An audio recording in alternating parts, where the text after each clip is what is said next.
घूर्णन गति का एक बहुत इंपॉर्टेंट क्वेश्चन है। आसान है बट कॉन्सेप्ट्स देखने आपको रिवाइज करने हैं। आप एक बार देखिए, समझिए। यहाँ पे ये जो सर्कुलर एक वृत्तीय भाग जो दिख रहा है, ये क्या है? खोखला बेलन है। और इसके चारों ओर क्या है? द्रव्यमानहीन डोरी अवलंबित है, मतलब इसको ऐसा लपेट दिया है और इसके दूसरे एंड पे एक पिंड बांध दिया जिसका द्रव्यमान m है। अब ये भी लाइन एक इंपॉर्टेंट है। यदि डोरी बेलन पे फिसलती नहीं है, मतलब ये जब नीचे आएगा तो ये इस तरह से घूर्णन गति कर रहा होगा जो बेलन है तुम्हारा। ठीक है, तो अब देखो एफवीडी, अब सारे पॉइंट्स लिखते हैं कि क्या क्या है यहाँ पे दिए हुए, उसको देख लेते हैं, समझ लेते हैं।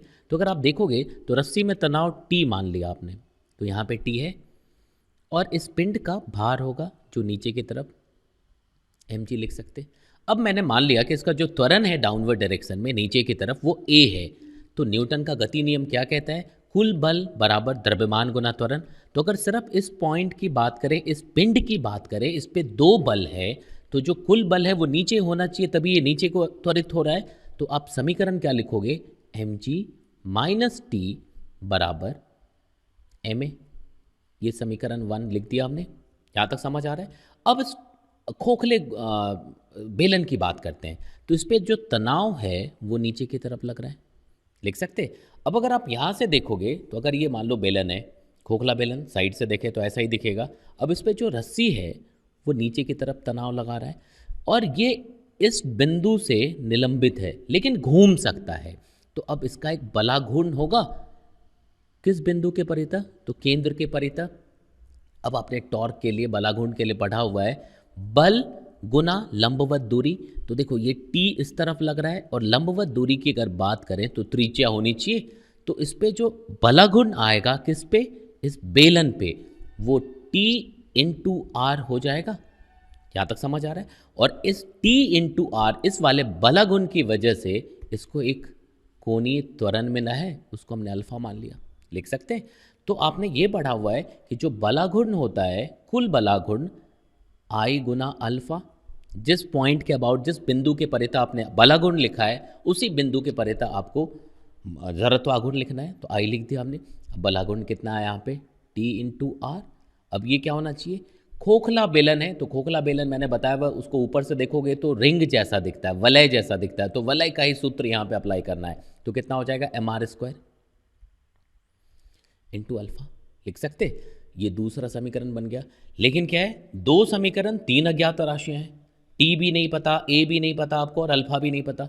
अब तीसरा एक इंपॉर्टेंट बिंदु समझ आता है आपको कि इसमें ये लिखा हुआ है कि डोरी बेलन पे फिसलती नहीं है।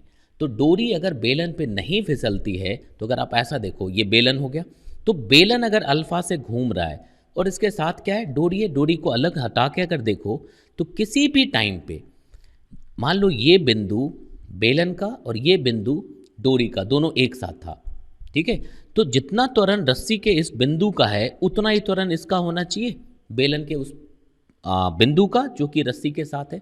नहीं, तभी तो ये घूम रहा है और इसके साथ साथ नीचे रस्सी निकलता जा रहा है।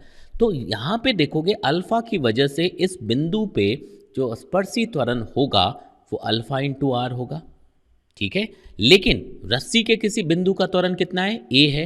तो जब ये दोनों बराबर होगा तभी ये वाला लाइन जस्टिफाइड होगा, तभी आप कह सकते हो कि ऐसा होगा कि डोरी बेलन पे नहीं फिसलेगी। तो हमारे पास तीसरा जो पॉइंट है, जो समीकरण आएगा वो क्या होगा? ए बराबर आर अल्फा। अब आपके पास देखिए तीन समीकरण है, 1, 2 एंड 3।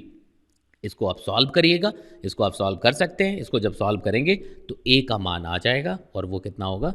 g/2। तो मेरे ख्याल से ये समझ आया। आप इसको चेक करिएगा, अगर इसके हिसाब से देखें तो बी ऑप्शन होना चाहिए, ठीक है।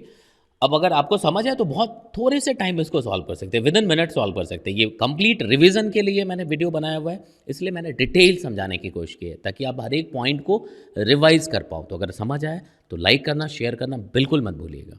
ओके, नेक्स्ट वीडियो में मिलते हैं।